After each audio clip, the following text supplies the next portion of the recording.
এভাবেই ওয়াশিংটন ডিসিতে শহরের বিভিন্ন গুরুত্বপূর্ণ মোড় অবরোধ করে গাড়ি চলাচল বন্ধ করে দেন ফ্রি ডিসি নামের সংগঠনের বিক্ষোভকারীরা।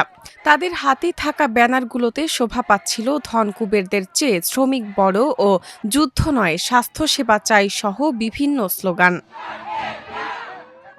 আন্তর্জাতিক শ্রমিক দিবস উপলক্ষে আয়োজিত মে ডে স্ট্রং কর্মসূচির অংশ হিসেবে ১ মে যুক্তরাষ্ট্র জুড়ে অর্থনৈতিক অবরোধ কর্মসূচির অংশ ছিল এটি।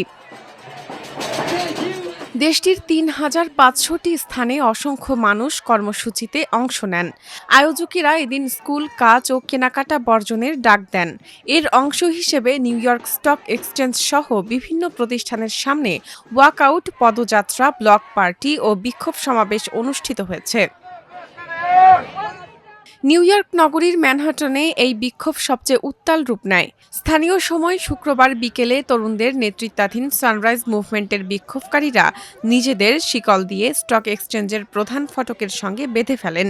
একই সঙ্গে ভবন থেকে বের হওয়ার পথগুলো আটকে দিয়ে সেখানে অবস্থান নেন একদল বিক্ষোভকারী। পরে তাদের সঙ্গে আরও বিক্ষোভকারী যোগ দিলে পরিস্থিতি উত্তপ্ত হয়ে ওঠে। এর প্রায় ১ ঘণ্টা পর পুলিশ এসে তাদের গ্রেপ্তার করে সেখান থেকে সরিয়ে দেয়। এরপরও বিক্ষোভকারীদের একটি ছোট দল সেখানে অবস্থান করছিল। তারা বাদ্যযন্ত্র বাজিয়ে ধনী ব্যক্তিদের ওপর কর আরোপ করো স্লোগান দিতে থাকেন। সানরাইজ মুভমেন্টের বিক্ষোভকারীরা দেশটির অন্যান্য শহরেও বিক্ষোভ করেছেন। পুলিশ তাদের অনেককে গ্রেপ্তার করেন।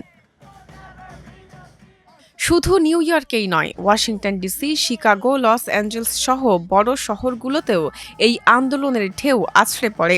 মে ডে স্ট্রং জোটের এই আন্দোলনে শ্রমিক ইউনিয়নের সঙ্গে যোগ দিয়েছে বিভিন্ন ছাত্র ও রাজনৈতিক সংগঠন। শিকাগোতে সার্ভিস এমপ্লয়িজ ইন্টারন্যাশনাল ইউনিয়ন SEIUর স্বাস্থ্যকর্মীরা অ্যামাজনের একটি গুদাম অভিমুখে পদযাত্রা করেন। এ সময় তাদের হাতে অ্যামাজন প্রধান জেফ বেজোসের মাথার একটি বিশালাকার প্রতিকৃতি দেখা যায়। অন্যদিকে টেনেসির মেমফিসে একদল বিক্ষোভকারী রাস্তায় শুয়ে ইলন মাস্কের কৃত্রিম বুদ্ধিমত্তা প্রতিষ্ঠান XAI এর তথ্যকেন্দ্রে ঢোকার পথ বন্ধ করে দেন। ১ মে এই অর্থনৈতিক ব্ল্যাকআউট কর্মসূচিটি মূলত মিনেসোটার গত জানুয়ারির একটি সমন্বিত আন্দোলনেরই ধারাবাহিকতা। সে সময় কেন্দ্রীয় অভিবাসন কর্মকর্তাদের ধরপাকড় অভিযানের প্রতিবাদে টুইন সিটিজের হাজার হাজার বাসিন্দা স্কুল ও কাজ বর্জন করে রাজপথে নেমে আসেন। এদিকে শিকাগোতে মে দিবসকে নাগরিক সচেতনতা দিবস হিসেবে পালন করার দাবি আদায়ে সফল হয়েছে স্থানীয় শিক্ষক ইউনিয়ন।